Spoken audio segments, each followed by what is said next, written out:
ರಾಮ ಬಂದ 500 ವರ್ಷಗಳ ಕಾಯುವಿಕೆ ಅಂತ್ಯವಾಗಿ ಕೋಟಿ ಕೋಟಿ ಭಕ್ತಗಣ ಕಾತರದಿಂದ ಕಾಯ್ತಾ ಇದ್ದಂತಹ ಆ ಕ್ಷಣ ಆ ದಿನ ಬಂದೇ ಬಿಟ್ಟಿತು.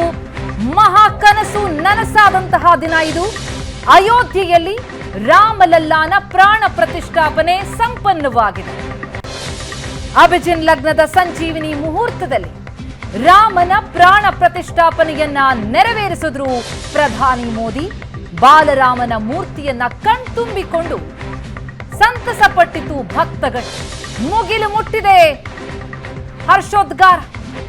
ಬಾಲರಾಮನ ಮೂರ್ತಿಯನ್ನ ಕಣ್ತುಂಬಿಕೊಂಡು ಪುನೀತರಾಗಿದ್ದಾರೆ ಭಕ್ತರು. ಶಂಖನಾದ, ಮಂತ್ರಘೋಷ,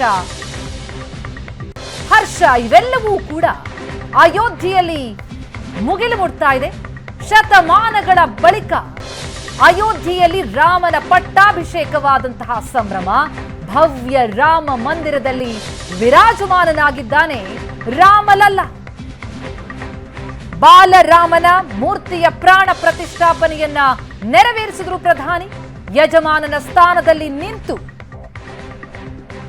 ಪ್ರಾಣ ಪ್ರತಿಷ್ಠಾಪನಾ ಕಾರ್ಯವನ್ನ ಪ್ರಧಾನಿ ನೆರವೇರಿಸಿದ್ರು. ಈಗ ರಾಮಲಲ್ಲ ಭವ್ಯವಾದಂತಹ ರಾಮ ಮಂದಿರದಲ್ಲಿ ವಿರಾಜಮಾನನಾಗಿರುವಂತಹ ಈ ಕ್ಷಣವನ್ನ ಕಣ್ತುಂಬಿಕೊಳ್ಳೋದಕ್ಕೇನು ಕಾತರದಿಂದ ಕಾಯ್ತಾ ಇತ್ತು ಕೋಟ್ಯಂತರ ಭಕ್ತಗಣ. ಸಮಾಧಾನ ತಂದಿದೆ ಅವರಿಗೆ. ರಾಮ ವಿವಾದವಲ್ಲ, ಸಮಾಧಾನ ಅಂದ್ರು ಪ್ರಧಾನಿ. ಪ್ರಾಣ ಪ್ರತಿಷ್ಠಾಪನೆ ಕಾರ್ಯವನ್ನ ನೆರವೇರಿಸಿದ್ರು. ಈ ಕಾರ್ಯಕ್ಕಾಗಿ 11 ದಿನಗಳ ಕಾಲ ಅನುಷ್ಠಾನವನ್ನ ಕೈಗೊಂಡಿದ್ರು ಪ್ರಧಾನಿ. ಯಜಮಾನನ ಸ್ಥಾನದಲ್ಲಿ ನಿಂತು ಎಲ್ಲ ವಿಧಿವಿಧಾನಗಳನ್ನ ಪ್ರಾಣ ಪ್ರತಿಷ್ಠಾಪನಾ ಕಾರ್ಯವನ್ನ ನೆರವೇರಿಸಿದ್ರು ಪ್ರಧಾನಿ. ಶತಶತಮಾನಗಳ ಬಳಿಕ ರಾಮನ ಪಟ್ಟಾಭಿಷೇಕವಾಗಿದೆ. ವಿರಾಜಮಾನನಾಗಿದ್ದಾನೆ ಬಾಲರಾಮ.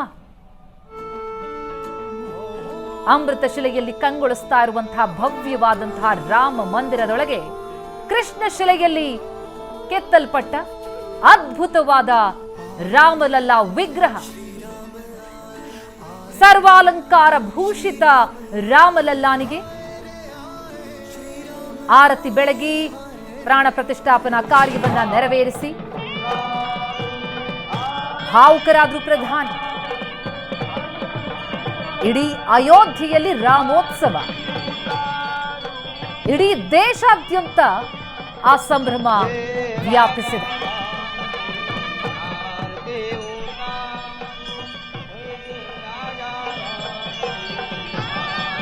ರಾಮನ ಪ್ರಾಣ ಪ್ರತಿಷ್ಠಾಪನೆಯ ಕಾರ್ಯವನ್ನ ಪ್ರಧಾನಿ ನೆರವೇರಿಸಿದ ಸಂದರ್ಭ ಇದು.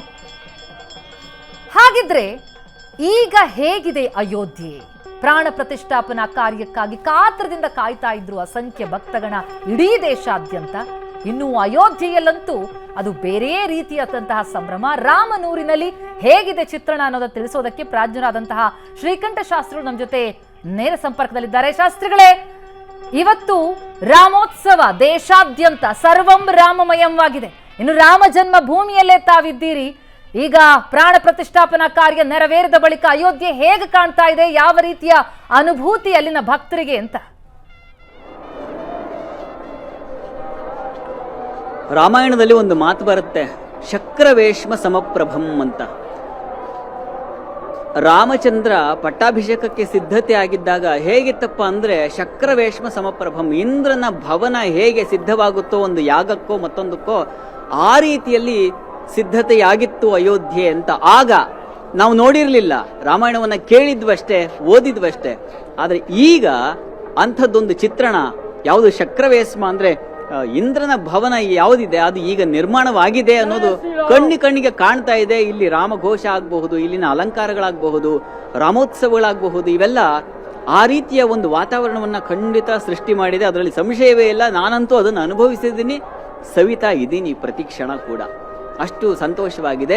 ಈ ಸಂದರ್ಭದಲ್ಲಿ ಖಂಡಿತವಾಗಿಯೂ ಆಗಲೂ ಪಟ್ಟಾಭಿಷೇಕ ಸಂದರ್ಭದಲ್ಲಿ ದೇವಾನುದೇವತೆಗಳು ಋಷಿಗಳೆಲ್ಲ ಸೇರಿದ್ದರಂತೆ. DVG ಅವರು ಒಂದು ಮಾತು ಹೇಳ್ತಾರೆ, ಏನಂದ್ರೆ ಈ ಸಂಸಾರಿ ರೂಪದಲ್ಲಿ ಸನ್ಯಾಸಿ ವೇಷದಲ್ಲಿ ಸ್ವಾಮಿ ನಿನ್ನಡೆಗೆ ಬರಬಹುದು, ಮಹಿಮೆ ಕಾಂಬೋಡೆ ಸಂಸ್ಕಾರವಿರಬೇಕು ಅಂತ. ಖಂಡಿತವಾಗಿಯೂ ಯಾವ ರೂಪದಲ್ಲಿ ಆ ದೇವಾನುದೇವತೆಗಳು ಬಂದಿದ್ದಾರೋ, ಋಷಿ ಸದೃಶರು ಋಷಿಗಳು ಬಂದು ಸೇರಿದ್ದಾರೋ ಇಲ್ಲಿ ಗೊತ್ತಿಲ್ಲ. ನಮ್ಮಂತಹ ಪಾಮರರಿಗೆ ಗೊತ್ತಾಗೋದಿಲ್ಲ. ಆದರೆ ಖಂಡಿತವಾಗಿಯೂ ಯಾವುದೋ ರೂಪದಲ್ಲಿ ಆ ಶ್ರೀರಾಮಚಂದ್ರನ ನೋಡಲಿಕ್ಕೆ ಖಂಡಿತ ಬಂದಿದ್ದಾರೆ ಅನ್ನೋದರಲ್ಲಿ ಸಂಶಯವೇ ಇಲ್ಲ. ಆ ರೀತಿಯ ಒಂದು ವಾತಾವರಣ ಖಂಡಿತ ಇದೆ ಈ ದಿವಸ. ಇದು ಒಂದು ರೀತಿಯ ಇದನ್ನ ವರ್ಣಿಸಲಿಕ್ಕೆ ಸಾಧ್ಯವಿಲ್ಲ. ಧನ್ಯತೆಯ ಭಾವ ಅಷ್ಟೇ ಮನಸ್ಸಿಗೆ ತುಂಬಿಕೊಳ್ಳಬೇಕು, ಸವಿಯಬೇಕು. ಆ ರೀತಿಯಲ್ಲಿದೆ. ಶಾಸ್ತ್ರಿಗಳೇ, ದೇಶದ ಗಣ್ಯಾತಿ ಗಣ್ಯರೆಲ್ಲರೂ ಕೂಡ ಈಗ ಅಯೋಧ್ಯೆಯಲ್ಲೇ ಇದ್ದಾರೆ. ಜೊತೆಗೆ ದೇಶದ ಪ್ರಧಾನಿಯೇ ಈ ಮಂದಿರವನ್ನ ಲೋಕಾರ್ಪಣೆಗೊಳಿಸಿದ್ದಾರೆ. ರಾಮನೂರು ಅಯೋಧ್ಯೆಯ ಕಣದಲ್ಲೂ ಕೂಡ ರಾಮನಿದ್ದಾನೆ ನಿಜ. ಆದರೆ ಇವತ್ತು ರಾಮ ಮರಳಿ ಬಂದ ಎನ್ನುವಂತಹ ಒಂದು ಭಾವ ಇಡೀ ದೇಶಾದ್ಯಂತ ಮನೆ ಮಾಡಿರುವಂತಹ ಸಂದರ್ಭದಲ್ಲಿ ಆತನ ಜನ್ಮಸ್ಥಳದಲ್ಲಿರುವಂತಹ ಆ ಅಯೋಧ್ಯೆಯ ಜನತೆಗೆ ಏನ್ ಹೇಳ್ತಾರೆ ಅವರು? ಯಾವ ರೀತಿಯಾದಂತಹ ಅಭಿಪ್ರಾಯವನ್ನು ವ್ಯಕ್ತಪಡಿಸ್ತಾ ಇದ್ದಾರೆ? ಅಥವಾ ಅವರ ಭಾವವೇ ಕತೆ ಹೇಳ್ತಾ ಇದೆಯಾ ಅಂತ? ಅಲ್ಲ, ಎಷ್ಟೋ ನೋಡಿ, ಆಗ ಶ್ರೀರಾಮಚಂದ್ರ 14 ವರ್ಷ ವನವಾಸವನ್ನು ಮುಗಿಸಿ ಅಯೋಧ್ಯೆಗೆ ಬಂದಾಗ ಯಾವ ಚಿತ್ರಣ ಇತ್ತೋ ಅದೇ ಚಿತ್ರಣ ಇವತ್ತಿದೆ ಅಂತ ನನಗೆ ಈಗಷ್ಟೇ ಒಬ್ರು ಮಾತಾಡ್ತಾ ಇದ್ರು. ಅದೇ ಚಿತ್ರಣವನ್ನ ನಾವಿಲ್ಲಿ ಕಾಣ್ತಾ ಇದ್ದೀವಿ ಅಂತ. ಈ 500 ವರ್ಷಗಳ ಇದು ಅದಾದ್ರೂ 14 ವರ್ಷ, ಇದು ಹಾಗಲ್ಲ, ಶತಶತಮಾನಗಳ ವರ್ಷ ಆಗೋಯ್ತು. ಬಹಳ ಬೇಸರವಾಗಿತ್ತು. ಎಷ್ಟೋ ಜನ ಇದಕ್ಕೆ ಪರಿತಪಿಸಿ ಶ್ರಮಿಸಿ ಬಲಿದಾನಗಳನ್ನೇ ಮಾಡಿಬಿಟ್ಟಿದ್ದಾರೆ. ಆದರೆ ಈ ಹೊತ್ತು ಅದನ್ನು ಕಣ್ತುಂಬಿಕೊಳ್ಳಲಿಕ್ಕೆ ಅವರಿಲ್ಲ ಅಂತ ಹೇಳ್ತಾ ಇದ್ರು. ಅದ್ರ ಜೊತೆಗೆ ಈಗಿರ್ತಕ್ಕಂಥ ನಾವೇನಿದ್ದೀವಿ, ರಾಮನ ಪಟ್ಟವನ್ನು ನೋಡಿದೀವಲ್ಲ, ನಾವು ಪುಣ್ಯಾತ್ಮರು, ನಾವು ಧನ್ಯರು ಅಂತ ಹೇಳ್ತಾ ಇದ್ರು. ಇಡೀ ಊರೇ, ಅಯೋಧ್ಯೆಗೆ ಅಷ್ಟೇ ಅಲ್ಲ, ಇದು ಇಡೀ ಭಾರತಕ್ಕೆ. ಯಾಕೆಂದ್ರೆ ಶ್ರೀರಾಮಚಂದ್ರ ಇಡೀ ಭಾರತವನ್ನ ಪ್ರತಿನಿಧಿಸ್ತಾನೆ, ಇಡೀ ಭಾರತವನ್ನ ಕೇಂದ್ರೀಕರಿಸಿದ್ದಾನೆ. ಯಾಕೆಂದ್ರೆ ಅಷ್ಟು ಉದ್ದಗಲಕ್ಕೂ ನಮ್ಮ ಭಾರತದ ಮೂಲಾಧಾರ ಚಕ್ರ ಅಂತ ಕರೀತಕ್ಕಂಥದ್ದು ಕನ್ಯಾಕುಮಾರಿಯಿಂದ, ಅದನ್ನು ದಾಟಿ ಶ್ರೀಲಂಕೆಯನ್ನು ದಾಟಿ ಅಲ್ಲಿಂದಲೂ ನಡೆದು ಬಂದಿದ್ದಾನೆ ಶ್ರೀರಾಮಚಂದ್ರ. ನಿಜ ನಿಜ ನಿಜ. ಜೊತೆಗೆ ಇವತ್ತಿನ ವಿಶೇಷತೆಯೇ ಶಾಸ್ತ್ರಿಗಳೇ ಪ್ರಾಣ ಪ್ರತಿಷ್ಠಾಪನಾ ಕಾರ್ಯ.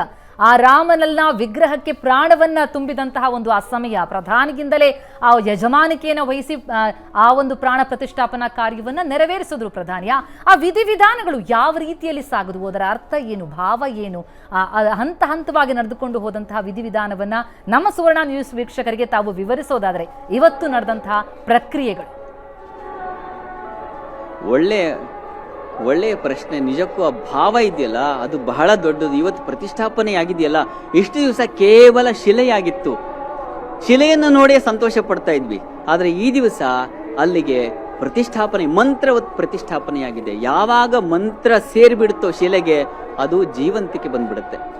ಅದು ನಡೆದಾಡದೇ ಇರಬಹುದು, ಆದರೆ ಹೃದಯಗಳನ್ನ ಬೆಸೆಯುತ್ತೆ, ಹೃದಯನ ಸ್ಪಂದಿಸುತ್ತೆ.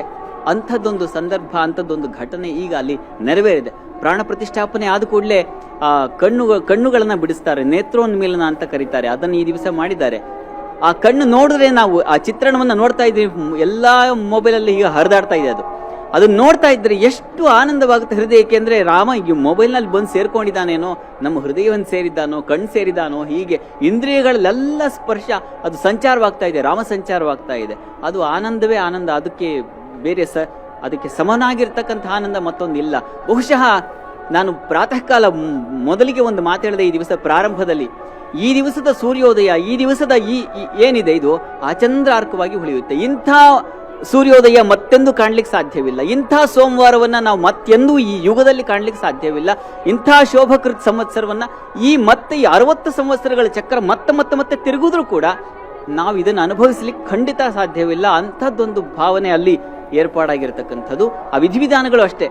ಪ್ರತಿಷ್ಠಾಪನೆಯ ನಂತರದಲ್ಲಿ ಮಾಡ್ತಕ್ಕಂತಹ ಅಭಿಷೇಕಗಳು, ಅಲ್ಲೆಲ್ಲ ಔಷಧ ದ್ರವ್ಯಗಳು ಹಾಗೂ ಮಂತ್ರವತ್ತಾಗಿರ್ತಕ್ಕಂತಹ ಜಲಾಭಿಷೇಕ ಆಗಿರ್ತಕ್ಕಂಥದ್ದು.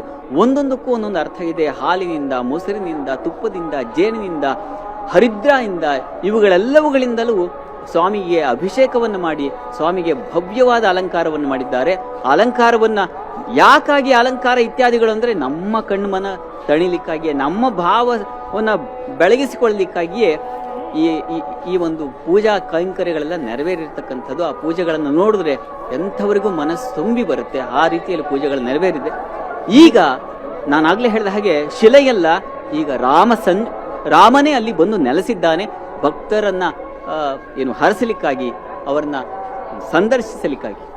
ನಿಜ ನಿಜ ಶಾಸ್ತ್ರಿಗಳೇ, ಜೊತೆಗೆ ಪ್ರಾಣ ಪ್ರತಿಷ್ಠಾಪನೆಯೊಂದಿಗೆ ಅಯೋಧ್ಯೆಯ ಜೀವಕಳೆ ಕೂಡ ಇನ್ನಷ್ಟು ದ್ಯೋತಕವಾಗಿ ಉಜ್ವಲವಾಗಿ ಜ್ಯೋತಿಯಂತೆ ಬೆಳಗ್ತಾ ಇರೋದನ್ನು ನಾವು ನೋಡ್ತಾ ಇದ್ದೀವಿ. ಅಯೋಧ್ಯೆಯ ಭವ್ಯ ದೃಶ್ಯಗಳನ್ನು ಮತ್ತಷ್ಟು ನಿಮ್ಮಿಂದ ಮಾಹಿತಿಯನ್ನು ಪಡಿತೀನಿ.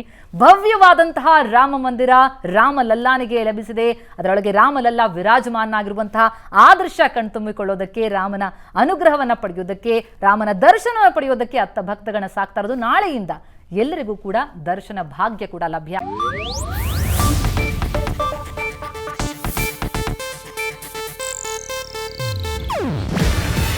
ಇದು ಏಷ್ಯಾನೆಟ್ ನ್ಯೂಸ್ ನೆಟ್ವರ್ಕ್ ಪ್ರಸ್ತುತಿ. ನೀವು ನೋಡ್ತಿದ್ದೀರಾ ಏಷ್ಯಾನೆಟ್ ಸುವರ್ಣ ನ್ಯೂಸ್.